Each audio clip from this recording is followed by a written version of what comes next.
আজ আমরা একটি নফল সালাত নিয়ে কথা বলবো, যেই নফল সালাত, যেই নফল নামাজ আমাদের সমাজে শত নয় হাজারের মধ্যেও একজন লোক আদায় করেন কিনা সন্দেহ।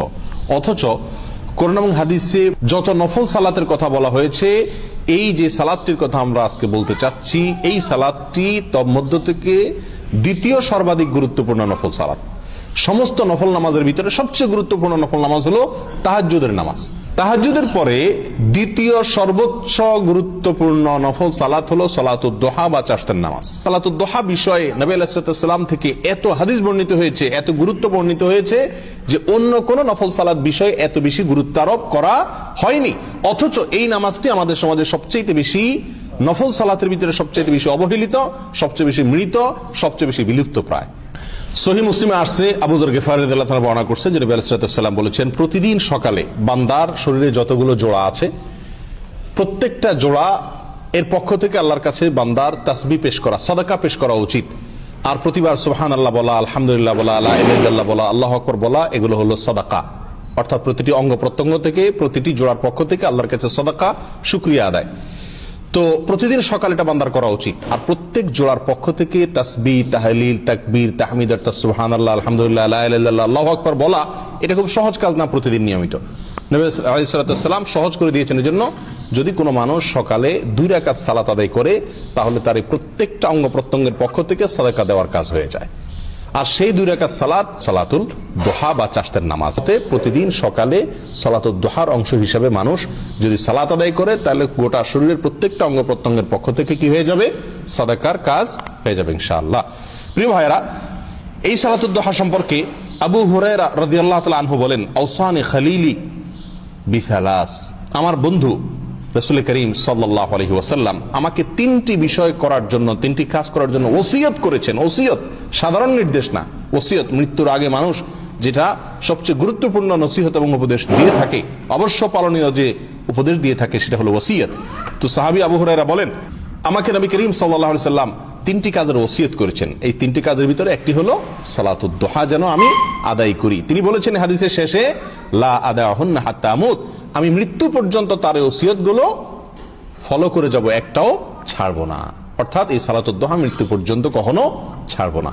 প্রিয় বন্ধু, সাহাবী প্রতিজ্ঞা করছেন নবী সাল্লাল্লাহু আলাইহি ওয়াসাল্লামের ওসিয়তের উপরে চলবেন, মৃত্যু পর্যন্ত কখনো ছাড়বেন না। কিন্তু আমরা বেশিরভাগ মুসলমানদেরকে খোঁজ খবর নিয়ে দেখলে দেখা যাবে জীবনে একবারও সালাতুদ দুহা পড়ার সুযোগ হয়নি। আল্লাহ তাআলা আমাদেরকে মৃত সুন্নতকে জিন্দা করার তৌফিক দান করুন। প্রিয় ভাইরা, এই সালাতুদ দুহা প্রসঙ্গে নবী আলাইহিস সালাম শুধু আবু হুরায়রা রাদিয়াল্লাহু তাআলা আনহু নয়, আরো বহু সাহাবায়ে কেরামকে তিনি ওসিয়ত করেছেন, নির্দেশ করেছেন, গুরুত্ব আরোপ করেছেন। এবং নবী আলাইহিস সালাম সহ সাহাবায়ে কেরাম এই সালাতকে খুব গুরুত্বের সাথে আদায় করতেন, নিয়মিত আদায় করতেন, সবসময় আদায় করতেন। এই হাদিসগুলো থেকে মোটামুটি সালাতুদ দুহার গুরুত্ব একেবারে পরিষ্কারভাবে বুঝে আসে। আবু হুরায়রা রাদিয়াল্লাহু তাআলা আনহু থেকে বর্ণিত আরেকটি হাদিস আসছে, যে হাদিসটি ইবনে খুজাইমাতে বর্ণিত হয়েছে। নবী আলাইহিস সালাম বলেছেন, লা ইউহাফিজু আলা সালাতিদ দুহা ইল্লা আওয়াব, সালাতুদ দুহা এটাকে নিয়মিত আদায় করে যে, সে হলেন আল্লাহর আওয়াব বান্দা। আওয়াব, আওয়াবকে যে আল্লাহর দিকে ধাবিত হয়, আল্লাহর দিকে ধাবমান, আল্লাহর দিকে অগ্রসর, আল্লাহমুখী বান্দা, আল্লাহর নেককার বান্দা, আল্লাহর দিকে যেতে চায়, জান্নাত দিকে যেতে চায়, যে এই বান্দা কখনো সালাতুদ দুহা ছাড়তে পারে না।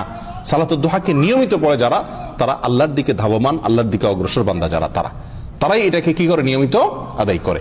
সহিহ মুসলিমের আরেকটি হাদিস আসছে, আম্মা জান আয়েশা রাদিয়াল্লাহু তাআলা আনহা বর্ণনা করেছেন, নবী আলাইহিস সালামের বিষয়ে তিনি বলতেছেন যে, কান রাসূলুল্লাহ সাল্লাল্লাহু আলাইহি ওয়াসাল্লাম ইউসাল্লি দুহা আরবাআন ওয়া ইয়াজিদু মা শা আল্লাহ, নবী আলাইহিস সালাম সব সময় সালাতুদ দুহা আদায় করতেন, 4 রাকাত এবং তার চাইতে বেশিও তিনি আদায় করতেন। তো এই হাদিসগুলোকে যদি আমরা সামনে রাখি, সালাতুদ দুহার গুরুত্ব, চাশতের নামাজের গুরুত্ব অপরিসীম আমাদের কাছে একেবারে পরিষ্কারভাবে ফুটে ওঠে। আমাদের সমাজে বহু আমল প্রচলিত আছে, বহু সালাত প্রচলিত আছে, যে সালাতগুলো কোরআন এবং হাদিস দ্বারা সাব্যস্ত না, প্রমাণিত না। এরকম বহু সালাত আমরা খুব গুরুত্বের সাথে পড়ি।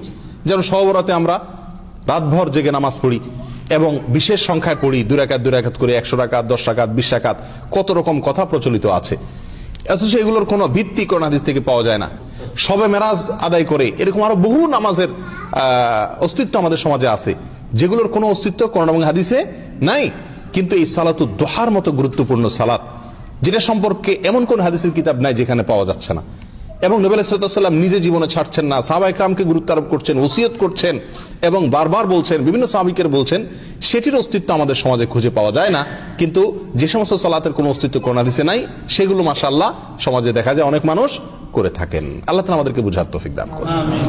এই চাশতের নামাজ আমরা কিভাবে পড়বো, কোন সময় পড়বো?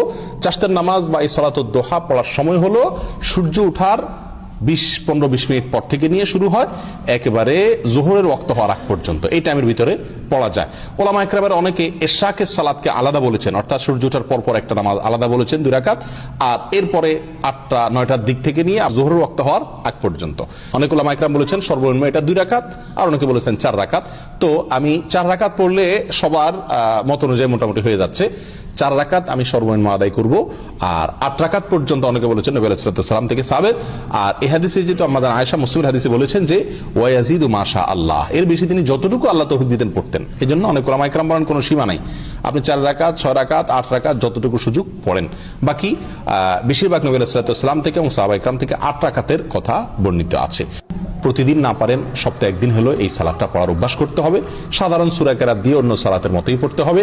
এবং এই সালাত যদি আমি পড়ার সুযোগ না পাই, আমার কর্মব্যস্ততার কারণে আমি চেষ্টা করলেও আমার দ্বারা যদি সম্ভব না হয়, অন্তত বন্ধের দিনে হলো একবার পড়ি, মাসে হলো একবার পড়ার চেষ্টা করি।